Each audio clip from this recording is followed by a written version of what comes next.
Aabot sa 85% ng mga Pinoy ang walang tiwala sa China, batay sa pinakabagong survey ng Okta Research. Kung ano ang dahilan, alamin natin sa sentro ng balita ni Noel Talakay. Live, Noel?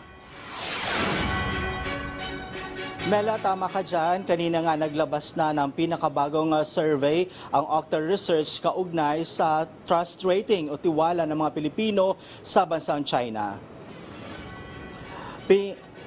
Panauhin kanina sa isang weekly news forum dito sa Quezon City na ang Okta Research. Dito inilabas nila ang pinakabagong survey kaugnay sa trust rating ng mga Pilipino sa bansang China. Batay sa ulat ng Okta Research, 85% o 8 sa 10 Pilipino ang walang tiwala sa China. May 4 naman na rehiyon sa bansa na nagsasabing 100% silang tiwala o walang tiwala sa nasabing bansa. Lumabas din sa survey ng Okta Research na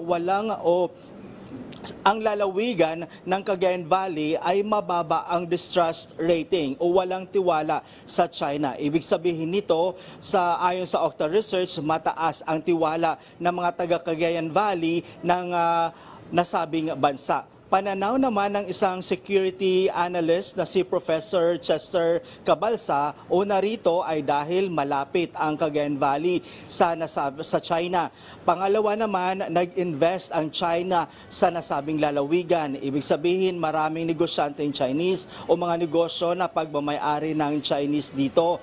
At mga proyekto mula sa China at marami pang ibang tulong at serbisyo na pinakikinabangan ngayon ng taga Cagayan Valley. Kung titignan natin, talagang nag-invest si China doon sa probinsya for the reasons that for so long, yung dating governor doon, very vocal naman siya sa kanyang pagsuporta sa China. No? At ngayon, vice governor na siya.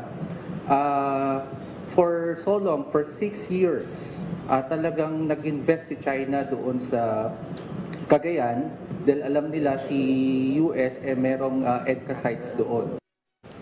Mela, ayon naman kay Professor Chester Cabalsa na kahit 85% yung tiwala o walang tiwala ng mga Pilipino sa bansang China, ibig sabihin pa rin ito na aware yung mga Pilipino kung ano ang kasalukuyan ngayon na nangyayari sa bansang Pilipinas, lalong-lalo na yung nangyayari sa West Philippine Sea. Ang paalala ngayon ni Cabalsa sa mga local leaders natin na ang security ay hindi lang nakafocus sa isang probinsya kung hindi ang security ng buong bansa.